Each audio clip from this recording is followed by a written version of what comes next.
Жетинчisi, ислам шариаты адамдын жашоосун сактап калуу максатында касас, кун алуу же болбосо өч алуу же болбосо ошол жана канга кан, жанга жан деген тартипти Кур'ан-ы Каримде киргизген. Я айюхаллазина аману кутиба алейкумул кисасу фил катла деп Бакара сүрөсүнүн 178 аятында о иман келтиргендер, силерге өлтүрүлгөндөр үчүн касас парз кылынды дейт. Эгерде бир адамды өлтүрсө, анда ошол өлтүргөн адамдын жашоого укугу жок, шарият боюнча ал адам дагы өлүм жазасына кириптер болуусу керек болуп эсептелет. Ал эмес мына ошол касас, ошол жанагыда жанга жан деген тартиптин өзүндө Кур'ан-ы Каримде жашоо бар деп айтат да, бул деген кандай? Валакум фил кисаси хаятун я улил албаб лааллакум таттакун.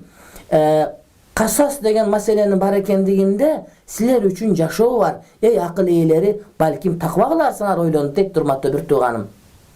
Эгерде кимдир бир адамды өлтүрсө, ошол өлтүргөн үчүн өлтүрүүчү өлтүрүлүш керек. Ошол өлтүрүүчүнүн өлтүрүлүүсү бул калган адамдар үчүн жашоо деген сөз болот. А муну иман жок адамдар көптөр түшүнбөстөн бул деген жапайычылык, бул деген варварчылык, андай болбойт, аларды багыш керек дейт. А бирок ал адам өлтүрүп аткандагысын эч ким аны мактаган жери жок. Американын ошол бир сотторунда бир адам жүздөгөн адамдарды өлтүрүп, анан акыркы сот болуп атканда адвокат туруп айтты дейт. Эгерде биз Кур'андагы бир аятка амал кылганыбызда мына ушул жүздөгөн адамдардын өмүрүн сактап калмакпыз. Кур'ан-ы Каримде касас деген бар. Эгерде силер бир адамды өлтүрсөңөр, кимде бир өлтүрсө, ошол өзү өлүш керек деген аятка амал кылсак, ошол Кур'ан-ы Каримде бул калган адамдар үчүн жашоо бар деген сөз бар. Кантип жашоо болсун дегенде көрдүңөрбү? Бир адам өлтүргөндө эгер өлтүрүлсө, бул калган адамдарды өлтүрбөй калмак. Демек калган адамдарга жашоо берилмек деген сөз урматтуу бир тууганым келип чыгат деген. Демек шариатта мына ушундай маселе айтылып аткан болсо, ана кантип биздин динибиз адамдарды өлтүрүүгө буйруган болсун? Демек ислам дини террорчулукту айыптап, ислам дини адамды өлтүрүү оңой, адамдын каны керек деген түшүнүк урматтуу бир тууган.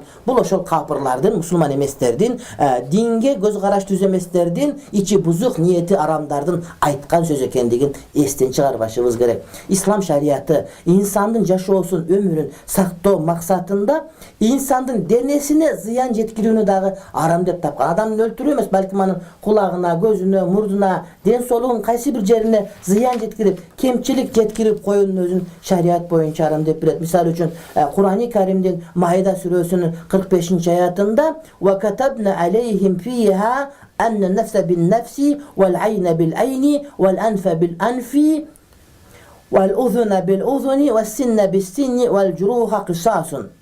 Жанга жан, көзгө көз, мурунга мурун, кулакка кулак, тишке тиш, жана ар бир кылган жаракаттын өзүндө касас деген бар деп Кур'ан-ы Каримде айтып атат. Демек бирөөнүн тишин сындырсаң, сенин тишиң сындырылыш керек. Эгерде бирөөнүн көзүн оюп алсаң, сенин көзүң оюлуш керек. Бирок бул деген самасут деп ар ким өзүнө сот болуп, казы болуп, өзүнчө өлтүргөнгө болбойт, урматтуу бир тууганым. Эгерде бул ислам шарият өкүм жүргөн жерде болсо, ошол сот аркылуу чечилиш керек. Деги эле адам баласы бирөө кылмыш кылган болсо, ошонун жазасын берүүгө, өзүн чегип жаза берүүгө болбойт. Бардыгы мыйзам чегинде соттун чечими менен гана аткарганда ошондо туура болуп эсептелет. Ислам шариаты адамдын жашоосун сактоо максатында инсанды уруу жана азаптоонун арам экендигин урматтуу бир тууганым тыюу салган. Ислам шариятында адамды уруу, аны кыжаалат кылуунун өзү арам болуп эсептелет. Пайгамбарыбыз алейхиссалам айтты: "Мен латама гуламаху факаффаратуху атқуху" деди.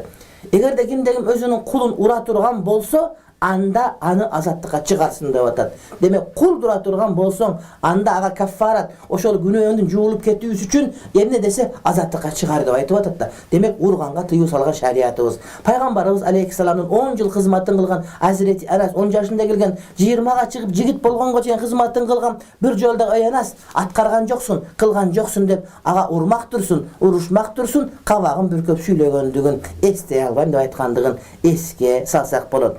Башка бир хадисте имам Муслим келтирген риваятта Абу Мас'уд аль-Бадри радыйаллаху таала анху айтат: "Мен өзүмдүн кулумду уруп жаткан элем камчы менен, бир убакыт аркамдан келип, "Өй, токто" деген үн чыкканда, ким экенин билбей карай калсам, ал пайгамбар алейхиссалам экен. Ошондо ал айтты: "Абу Мас'уд" деди, "Аллах таала сен ушул кулду уруп атасың.